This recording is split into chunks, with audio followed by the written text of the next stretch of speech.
අයිබෝවන් කරාටි ක්‍රීඩාවේ වැදගත්ම පහර වැළැක්වීමක් බ්ලොක්ස් එකක් තමා ගේදන් බාරේ. මේ පහර වැළැක්වීම කරන්නේ විශේෂයෙන්ම ගේදාන් ලෙවල් එකේ. ගේදාන් කියලා අපි කියන්නේ මේ බෙල්ට් එකකින් පල්ලෙහාට ගහන පා පහරක්, අත් පහරක්, ඩී එකකින් ගහන එකක් අපි බ්ලොක් කරනවා. අපේ මෙන්න මේ අතේ මේ මැණික් කටුවේ සිට මෙන්න මේ ප්‍රදේශයෙන් අපි මේ ඇඟෙන් එළියට දානවා. මේ ඩ්‍රොයින්ස් වලට මේ යටිබඩට ගහන පහරක් අපි මෙතනින් ඇඟෙන් එළියට දාන එක තමයි මේ ගේදාන් බාරේදී කරන්නේ. මේක විශේෂයෙන්ම අපි ජෝඩාන්, චූඩාන්, ගේදාන් කියන්නේ බෙල්ට් එකෙන් පල්ලෙහා. එතකොට ගේදාන් කියන්නේ මේ ගේදාන් කියන්නේ එතකොට අපි ඒක බෙල්ට් එකෙන් පල්ලෙහා. බාරේ කියන්නේ අතු ගන්නවා, ඉවත් කරනවා. ඒ වගේ අදහසක් අර මාර්ගය අහුරනවා. ඔන්න ඔය කියන තේරුම තමයි බාරේ කියන එකේ තේරුම. අහුරනවා, ඉවත් කරනවා, නැත්නම් අතු ගන්නවා. මෙන්න මේ තේරුම ඇතුව තමයි බාරේ කියන්නේ. නැත්නම් ගේදාන් කියන්නේ බෙල්ට් එකෙන් පල්ලෙහා, බාරේ කියන්නේ අර කියන කොටස් තුන. නැත්නම් ඒ තේරුම තමයි අපි සරලව ගේදාන් බාර කියන එකට එකතු කරන්නේ. එතකොට එතනදී විශේෂයෙන්ම බ්ලොක් එකක් අපි සාමාන්‍යයෙන් කරාටි ක්‍රීඩාවේ පිටිපස්සට කරන්නේ.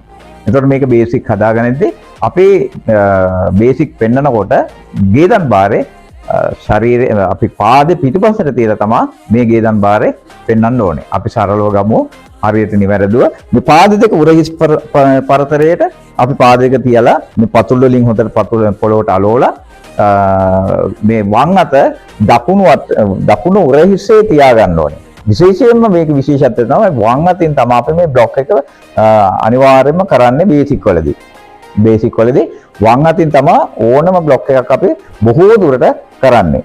විශේෂ බ්ලොක් හැරුණකොට.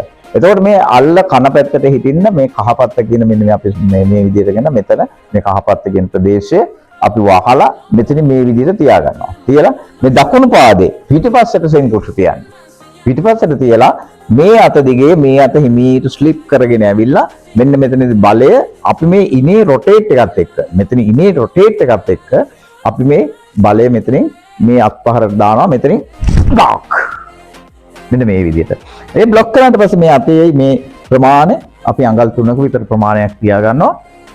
මේ අතේ ඉනේ තියලා මේ ඉන මේ පැත්තට රොටේට් කරලා මේක ශක්තිය හදනවා. ඒ වගේම තමයි මෙන්න මේ අත ඉනට ගැනීම තුල මේක බලය වැඩි කරගන්නවා අපි මෙන්න මේ විදිහට මේ අත ඉනට ගැනීමෙනොත් මේ ඉන රොටේට් කිරීම තුලත් අපි මෙතන බලය වැඩි කරගන්නවා නැත්නම් තීව්‍ර කරගන්නවා. ඒ විදිහ තමයි අපි බේසික් එක කරන්නේ.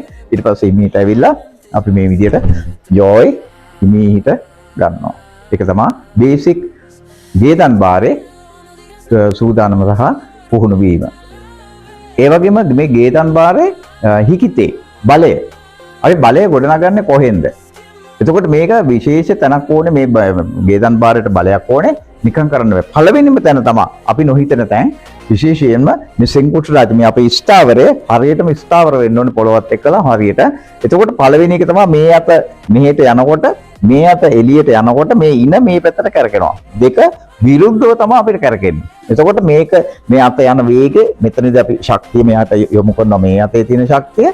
ඒ වගේම මෙතනින් අපි මේ ඉනෙන් අපි එයාට ප්‍රතිවිරුද්ධව බලය දෙනවා. ඒ වගේම මෙන්න මේ ෂෝල්ඩර් එක අපි නොහිතන මේ ෂෝල්ඩර් එක මේක හකුලගෙන හිටියොත් අපිට මේකට ශක්තිය නැහැ මෙතනින් බක් එක මේ ෂෝල්ඩර් ස්ට්‍රෙච් කරලා පපුව ඉදිරියට දාලා අපි මේ විදිහට ඉන්න ඕනේ. එතකොට තමයි මේකේ මේ හිකිතේ නැත්නම් බලය නිවැරදි විදිහට කොට නැගිලා මේ අපිට මේ ජොයින්ට්ස් වලට ගහන පහරක් ඇඟෙන් එළියට දාන්න පුළුවන් හයිය එන්නේ. ඒක හිකිතේ ගැන මේ උරහිස් ගැන මේ රොටේට් එක ගැන මේ අත එතකොට මේ අත ඇදලා ගන්න වේගය මේ මෙයා අපිට බලයක් දෙන්නේ මේ අත්පහරට. ඒක හොඳට අවබෝධ කරගෙන මේ අත ඇදිනකොටත් මේකට බලයක් එනවා. මේක යන වේගෙ ඉන සහ ෂෝල්ඩර් කියන මේ කොටස් ටික හරියටම දැනගෙන ඉන්න ඕනේ. හරියටම වැඩ කරන්න ඕනේ මේ ගේදාන් බාරේ වැඩ කරනකොට. ඒක තමයි අත්‍යවශ්‍යම දැනගත යුතු කරුණු ටික හිකිතේ ගැන කතා කරද්දී. ඒ වගේම අර පුරුදු විදියට මම කියනවා මේ මාංශ පේශි ගැන. මාංශ පේශි ගැන අපි යම් හෝ අවබෝධයක් තියෙනවා නම් අපිට මේ මාංශ පේශි හරියටම වැඩ කරන්න ඕනේ.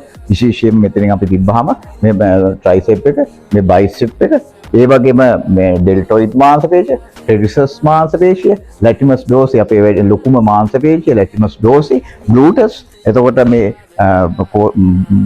කෝඩි ෂේප් එක, එතකොට හෑම්ස්ට්‍රින් මසල් එක, කර්ව් එක, මේ කෝ එක මේ දේවල් හරියටම වැඩ කරන්න ඕනේ. කෝ එක රෙක්ටස් ඇබ්ඩොමිනස්.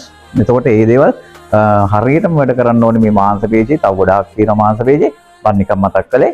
ඒවා හරියටම ගැන අවබෝධයෙන්. එතකොට ඒවා වැඩ කරනවා.